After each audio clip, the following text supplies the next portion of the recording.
And our next cake is for Patrice for 28 years of sobriety, and Dallas and Harold to give her cake. How old are you, girlie? To you, happy birthday to you, happy birthday, dear Patrice, happy birthday to you, keep coming back.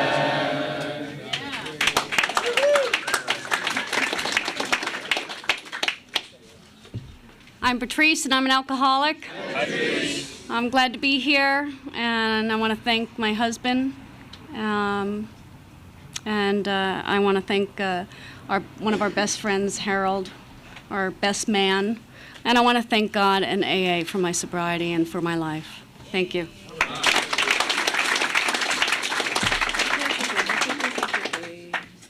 Okay, this is a one-speaker meeting. Please welcome our speaker tonight, Patrice.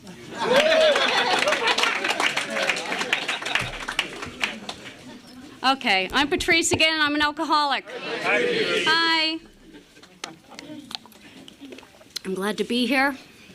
I'm glad to be sober. And I think there's a few people in here that were here when I got here. Junie, Tim, Jeff, and that's about it. I came to AA January 9th, 1979. It was my first time in AA. I was raised in an alcoholic household. My father was an alcoholic. He is going to be celebrating 32 years in May. He's back east. And I'm one of 6 children, Irish Catholic. So I had that disease from the get-go. And when my dad got sober, I always wondered why he chose me to take to meetings. There were 5 other children. But when he got his 30-day PIN or his 3-month PIN or his 1 year, he asked if I would go and support him. And I did. And I remember thinking, oh my God, this would be the end of my life if I ever had to go to these AA meetings. You know, it was in New Jersey, and, you know, I'd get in the car, and there would be like, you know, an old priest, and everyone seemed old, and, you know, we'd drive to the meeting, and everyone was smoking, and everyone seemed a lot older than me. My dad got sober when I was 19. As I said, I grew up in an alcoholic household. I started drinking when I was 13. I was one of those people that the first drink, I drank to get drunk. I made myself throw up, and then I went back for more. And I tried to make everyone else throw up because I thought this was the best thing in the world. You could throw up and you could drink more. And that was the way I started. You know, during high school, it was on the weekends, and I just partied. I was a Deadhead. I loved the Grateful Dead. I loved the Allman Brothers. I loved the music, and it was just a big party. I went to nursing school after high school, and I had never heard anything about Alcoholics Anonymous. During this time, my father's drinking was horrible. You know, I used to come home at night, and I would try and get through the front door, but there was a body on the other side of the door, so I had to go through the back door because I couldn't push my father out of the way. And so, you know, there was a lot of car crashes and a lot of cops coming to the, you know, to the house. But when I was in my last year of nursing school, I was 19, and we were studying the social diseases. You know, syphilis and gonorrhea and alcoholism. And that's what it was, you know, sort of, that's what it was. And we had some guy from AA come and talk with us. And I remember listening to this guy talk, and he brought these pamphlets, and I thought, I'm gonna go, and I went up to him and I said, you know, my dad is an alcoholic. I think he's an alcoholic. I knew he was. And I'm going to take some of these pamphlets, and I'm going to go home, and I'm going to give it to my dad. And I don't know what this guy said. I don't know, you know, I don't even know what his name was. But I went home that night to give my dad these pamphlets. And when I came in the front door, my mom said to me, "Patty, you need to leave. There's people here with your dad." And I looked around the table, and there was like 4 or 5 guys around the kitchen table. And they were 12-stepping my dad into this program. And that was his start of his journey of Alcoholics Anonymous, of his miracle, because he would be dead now. He was not someone who, just drank a little bit. He was, part of the Irish mafia. He was a bad, bad guy, and he would definitely be dead. But I moved out to California because I thought, I'm going to move out to California from New Jersey. If I could just get away from Memorial Park and, the parties and the this and that, I would be okay. And I'd move on in my life. I'd, probably walk down, Rodeo Drive, and I'll meet someone, and, my life will be different. It's my first geographic. And I came out here, and I was taking speed. I was on, diet pills because I was the fattest speed freak you could ever imagine. And I was drinking to sleep at night, so I was taking speed, and I was a nurse, and I was, where I worked, Valium was like in a box, and it just came out like this, like candy, So I would take all these, and then I worked on the orthopedic floor back in New Jersey, and we had a lot of old patients, and they didn't need their second-alls and two-and-alls to sleep. It just made them more confused, so I took it. But I ended up moving out to California, and instead of Rodeo Drive, I ended up in a small bachelor pad on Western and Wilshire Boulevard. And I was, again, the fattest speed freak. I was about 170 pounds. My hair was falling out because of all the drugs that I was taking. And I was lost. I was 20 years old, and I didn't know where I was going. And I would call my dad. My dad was sober at this point, and he would say, honey, pray to God, you'll find your way. And before I left, he gave me this plaque, and it was the Serenity Prayer. And on the back of it, and I still have it, on the back of it, he's very creative. He put a piece of adhesive tape, and he wrote on it, and he said, remember, Daddy, one day at a time. And he said, one of these days you're going to understand this prayer. And I said, fuck you, and I left. And that, because when my dad got sober, I don't know if anyone had family members that got sober, but we used to call him God because he just became this spiritual giant. And when people would call, we'd say, God, it's for you. Because, all of a sudden our house was an AA house. The phone was ringing, people were coming by, and none of us understood what was going on. But he gave me this plaque, and I had it, but I didn't understand. And it was another 3 years before I came to AA. I had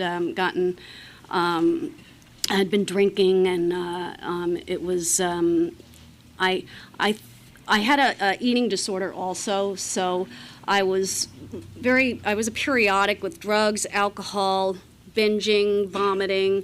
It was sort of like going back and forth between all of these things, and I thought about coming to the program, but I thought I would wait until after January 1st. And so I came to another 12-step program, and God saw fit to put this woman in my life who ended up having 60 days of sobriety. And I went home, and it was, and I, poured my Almaden white Chablis, and I lit my joint, and I called her up, and I said, on this diet sheet here, it says that you can't drink for 30 days. And can I skip a vegetable and or a fruit and have a glass of wine instead? And she said, are you an alcoholic? She was one of those newcomers that was like, oh my God, I found an alcoholic, bring her in, are you an alcoholic? And I said, no. And, we started talking, and, and then I finally had to tell her I'm going to drunk driving school tomorrow, and she said, why don't you meet me tomorrow night? And that was 2 + 2, and that was January 9th, 1979. And, you know, for anyone who's new, I didn't know I was an alcoholic. I just thought I partied. I just thought I partied too much. And my friends partied, but I always seemed to get in trouble. When I was growing up, when I was back east, and we lived in a small town, and there was Tony's Garage. It's where it's Sunoco, that's all we got our gas and everything. And I used to go by Tony's Garage, and they would call me Crash, because every time I came in, I had a new dent on my car. So, you know, every time they would say, "Hey, Crash, how you doing?" So they still call me Crash when I come by now, but I ended up going to 2+2, and I didn't want to tell anyone that I was, you know, going to AA, because my friends would be like, "Oh God, you know, another one," you know, because I would always say, you know, I'm going to do it. I'm going to like get my life together, and I had no idea what was wrong with me. I had no idea that I was suffering from this disease of alcoholism. And I went to this meeting, and there was a guy who was sitting in front of me, and I wore this Irish hat, and I thought, just so people didn't recognize me, but I was the only one with a hat in the meeting. So I noticed that one, and I was sitting, and in front of me was, I always call him Black Lenny, because he's black and his name was Lenny, and he sat in front of me, and you know, you guys know Lenny, and I just cried the whole time during the meeting. I just cried because I identified so much. I have no idea what they said, but I saw people laughing and people happy, and I hadn't been happy in a long time. I had acted like I was happy. I had acted as if, but I hadn't felt it, and I could see that these people were genuine and that they were, you know, everyone was like friendly, and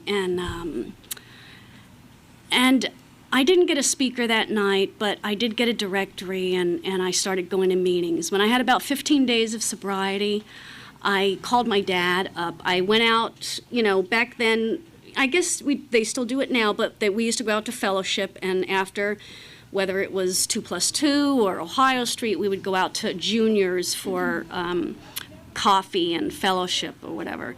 And I remember, you know, they always dragged the newcomers around, so I was a newcomer, and, you know, I always felt like, what do they want from me?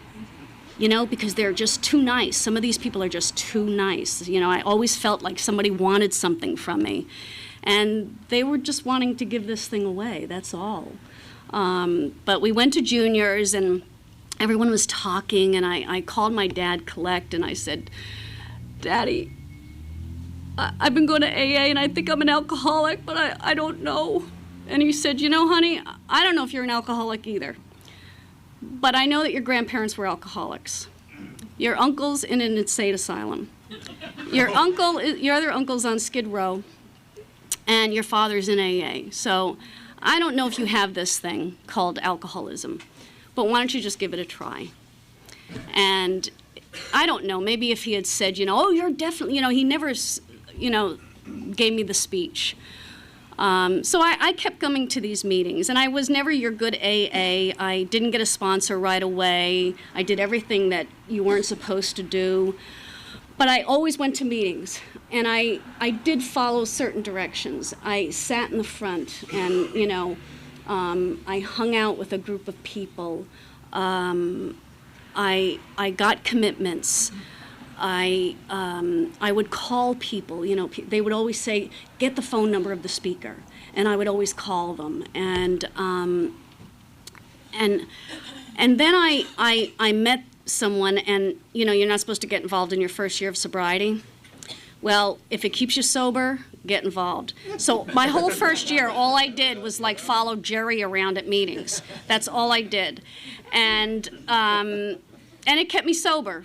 Finally, when I had about 10 months, that was over, and I hit a bottom where one of my friends came out to visit me, and she wanted to go up to the wineries on our way up to San Francisco, and I said, oh yeah, of course, why not?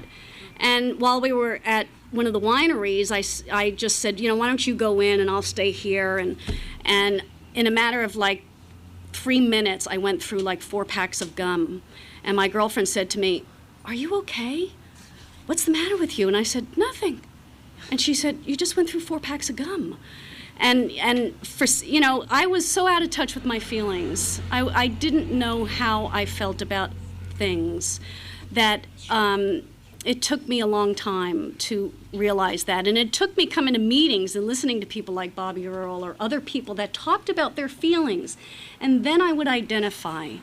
But I ended up coming back from that trip up north, and I went to a women's meeting, and I found my first sponsor, Mary M. And I started working these steps. It wasn't perfect, I did my first and second and third. I don't remember anything. I did my 4th step. My first 4th step was all about, blaming my father, blaming my mother, blaming everybody, and but it kept me sober. I did amends as the best I could, and I just kept, coming back to meetings. I learned in the very beginning that that I had to have commitments, and the first step was hard for me in the beginning because, being a periodic, I had a hard time admitting that I was powerless over alcohol. I could admit that my life was unmanageable. Like that I could admit. My life was totally unmanageable. But because I was periodic and I would go for weeks, without drinking, I had a hard time with that whole concept.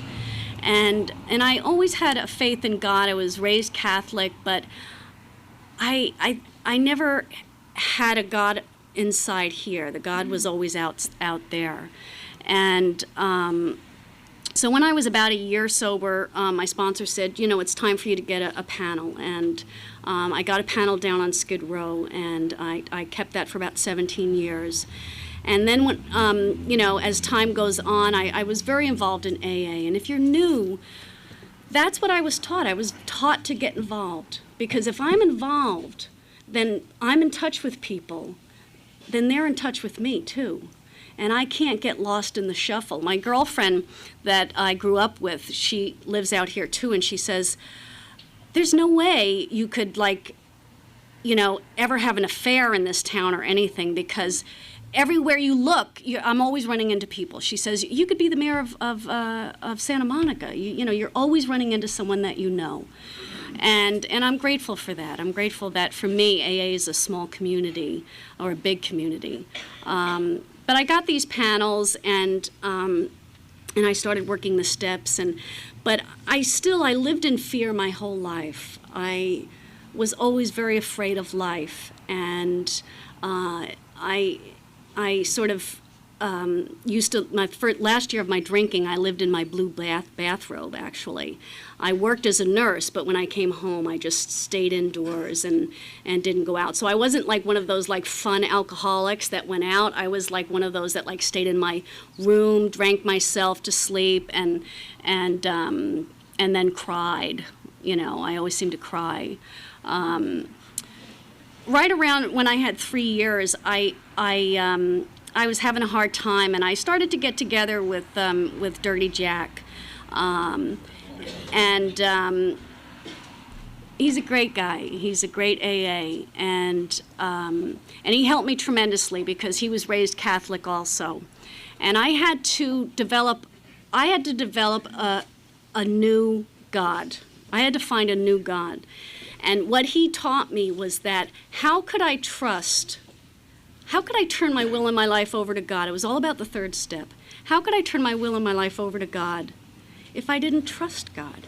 If I had this relationship with God that I always felt fucked by God, or I just didn't trust God. And we used to go meet at the Penguin, and Jack gets up really early, so he would say, meet me there at 6 o'clock in the morning. And I would go there, and he would talk to me about, we would talk about the Catholicism, and we would talk about my conception of God and what kind of God do I want. And he also, I also had to take a look at that I was that actor, always trying to arrange life to suit myself. I had to really get into the third step. It just seemed to be that it was my third year of sobriety that I tended to be doing this whole third step thing. But I remember him saying he started moving all of these, ketchup and salt and pepper around the table, and he said, you're someone that you like to have everything like in a little box. Certain people would call me a control freak. But my husband especially, and I would like to have things in a little box, and I've had to learn to let go. I've had to learn to let go, and these are all things that I've had to learn in this program. And I learn it by coming to these meetings, by listening to people talk. When I had about 7 years of sobriety, the first 7 years I had done the whole AA do. I did the meetings. I was part of the Venice Christmas show, so we used to do the Christmas shows. I was very active in my home group, and all of a sudden I was dying on the inside. I had learned to act as if in Alcoholics Anonymous, and I stopped sharing how I really felt. And I had a hard time trusting women, so I had a hard time going to women's meetings. And I had a sponsor at the time, but I always had a hard time just, really letting people know how I felt, because sometimes I didn't know how I felt. I had to call my sponsor and say, this is what went down, and she would say to me, so you felt this way. Yeah. That's how I felt, I didn't know. So I had to learn a little bit of, okay, this is how I feel when I'm angry. This is how I feel when I'm sad. This is how I feel when, someone steps on my toe and I retaliate, And I had to, learn all of this growing up in relationships, learning all of this in work relationships, because I was someone who, after a year of work, I would leave. I would, all of a sudden everyone just bothered me. I couldn't stand anyone anymore, and I just had to move on. I had to get on to a new job. And so I had to really start to learn to work this program from the inside out. Some people it takes 30 days. For me, it took about 7 years at this point. I ended up going through a really bad depression, like between 8 through 10 or 12 years of sobriety. And part of that was that I had done all this stuff. I had done, the whole AA thing, and I just couldn't let people in. I just couldn't let people in. And so I ended up having to talk to people that went through this period, because people would say to me, how are you doing? I'm depressed. Oh, what's the matter with you? Don't be depressed. I had to talk to people that had gone through the dark halls, and that knew how I felt. So one more time in AA, I didn't feel that I couldn't talk to somebody, that I couldn't tell somebody how I felt or how depressed I felt. I kept saying to my sponsor, I just don't feel God anymore. I go to the meetings, I listen to people, but I sort of lost this contact with God. And she said, maybe it's time to sort of get back into action, get back into life. What my dad used to say, AA is a bridge back to life. We have to take what we learn here, and we have to take it out onto the outside. We can't live in AA. And my sponsor said, what did you always want to do in your life? I said, I've always wanted to go to Ireland. I've always wanted to see my family. I'm 100% Irish. All my family are from Ireland. And she said, well, why don't you go? And I said, because I'm depressed. And she said, well, you may be depressed the rest of your life. I mean, you can't let that stop you. So she said, why don't we take some baby steps and some action? And here is someone who didn't want to get out of her blue bathrobe. I had to take baby steps. I had to learn to take the contrary action that I've been taught here in AA, and I had to take that outside. And I finally, planned this trip, and I went to Ireland, I went to Germany, I went to Yugoslavia, and I did it all by myself. It was scary as hell. I had relatives in Germany, and I went to the McGovern clan reunion. I met all McGoverns, my family. Two of them had just gotten out of a treatment center and didn't want to miss it, so they came. And I remember I was on a train. I was traveling from Munich to Austria, and I was looking at the mountains, and I thought, wow, this is God. This is God. And I started to feel a little bit of that God sense, that God self back in my life again. And I would come back to meetings, and I went through a period of time where, I hated the meetings again. And, if anyone, when you have a long time of sobriety, sometimes you just go through a period where, I hate the meetings, I hate everybody, and my sponsor would say, sit on your hands, sit down. And I had to recommit myself to this program. And that was about 17 years of sobriety. I had to get more commitments. I had to recommit myself to this program. I had to act like a newcomer. I had to, go one more time, steps 1, steps 2, step 3, and get back into the big book and write another inventory and, make certain amends. And some of the amends were to myself. It says in the 10th step, it says that we had to stop fighting everything and everybody. And that's what I had to do. I had to stop fighting everything and everybody. And I had to let God guide me. And I think it was after meeting with Jack and this trip to Europe and all of this that I finally got it, that, God, I turned my will and my life over to God. If I've taken the 3rd step, it's done. It's over. That's it. No matter what happens, that's God's will. So I don't have to go back.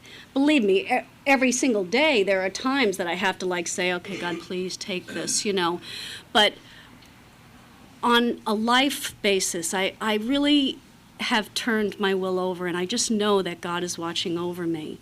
At the end of the 9th step, the promises for me, if we are painstaking about this phase of our development, we will be amazed before we are halfway through. We will learn a new freedom and a new happiness. And I have learned that new freedom and that new happiness in these programs.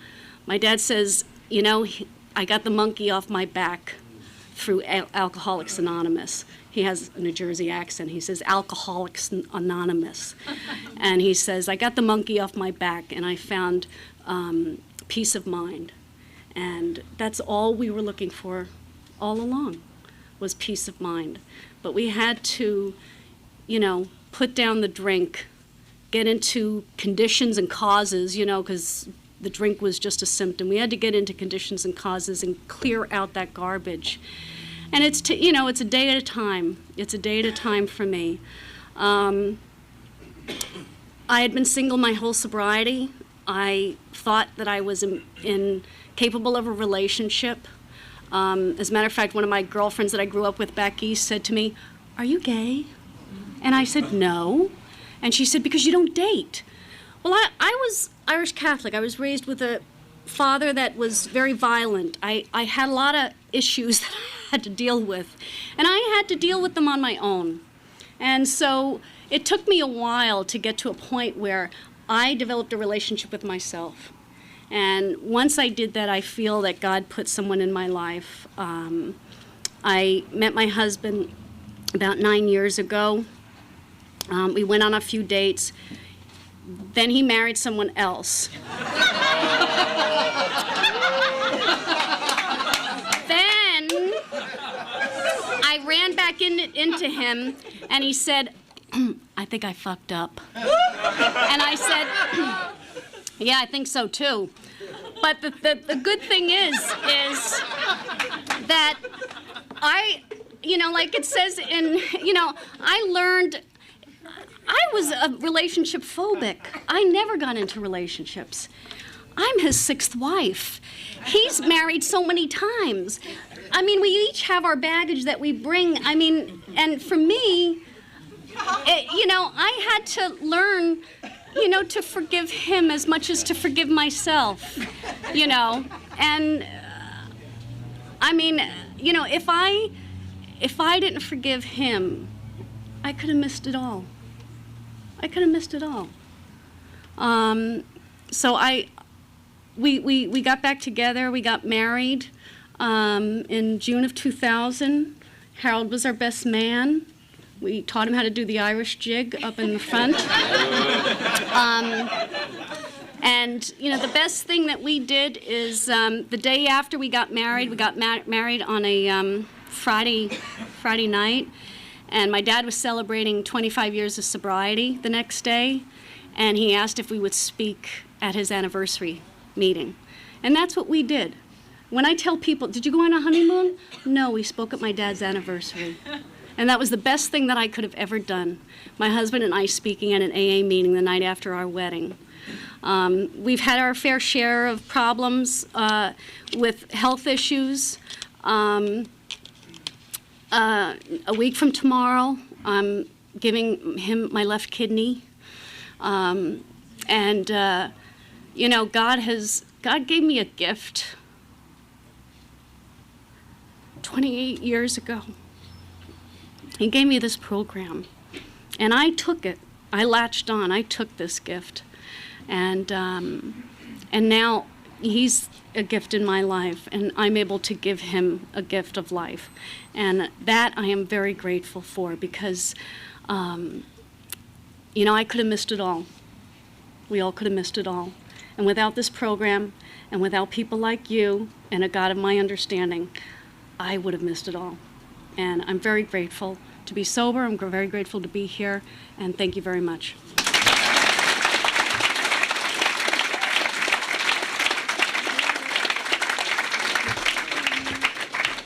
Okay. Are there any secretary's announcements?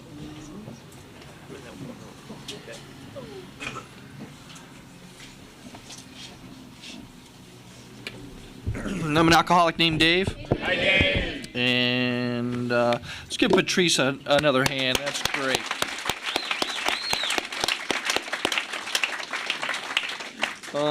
I've recorded both Dallas and Patrice several times here at the Marina Center. They've spoken on at the marathon meetings on New Year's Eve a few times, and just a great couple. Thank you. And let's thank Terry for leading a great meeting.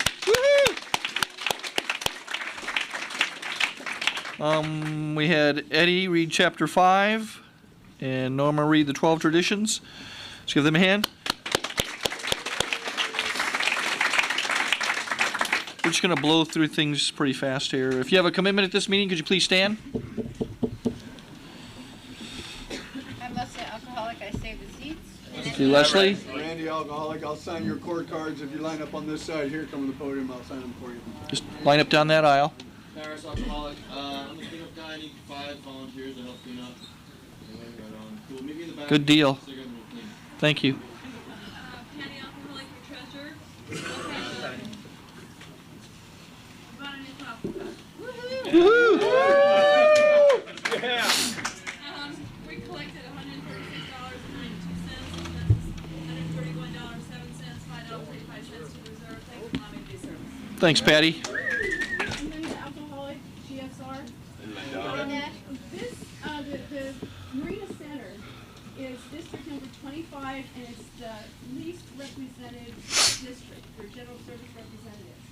And if anybody here goes to any of the meetings at the Marina Center, try to get the secretary or volunteer to be a GSR so we can have some people with a voice for this location here. Thank you. Thanks, Razan. Thank you, Melissa. Hey, Dave. Jay. I'm Jam, an alcoholic. Hey, Jay. And just a quick show of hands, if anyone has ever been in a jail or hospital or an institution because of alcohol,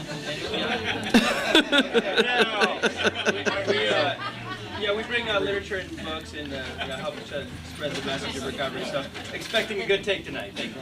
Thanks, Jay. My name's Charlie. I'm an alcoholic. Hey, Charlie. I'm covering the literature for Mikey. His father passed away, and he had to attend his funeral today. So if anybody needs any literature, come see me after the meeting, and we'll see if we can take care of you. Thank you. Thank you. I'm Orion, I'm an alcoholic. Hey, Ryan. So, just clean up the cups around the area would be great. That's about it. Very cool. Vivian alcoholic, everyone's birthday cake. Hey, Vivian. My alcoholic, everyone's Thank you, Maya. Michael Alcoholic. Hey, Michael. Tonight's newcomers were Richard, Eddie, Roger, Sean, Mark, John, Thea, and another Mark.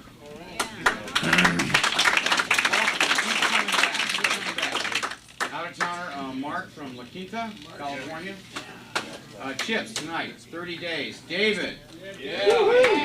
Okay, 60 days. Norma, Randy, and Ray.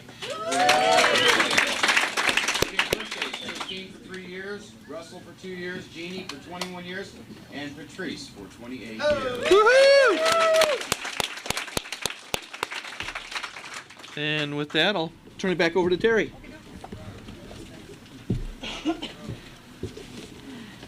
Okay, this has been a regular Wednesday night speaker meeting. Thank you for coming and keep coming back. Now, after a moment of silent meditation for the alcoholic who still suffers, please join me in the Lord's Prayer.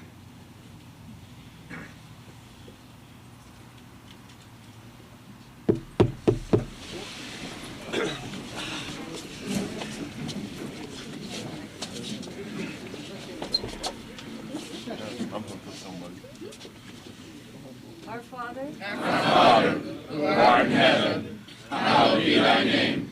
Thy kingdom come, thy will be done, on earth as it is in heaven. Give us this day our daily bread, and forgive us our trespasses, as we forgive those who trespass against us. And lead us not into temptation, but deliver us from evil. For thine is the kingdom, and the power, and the glory,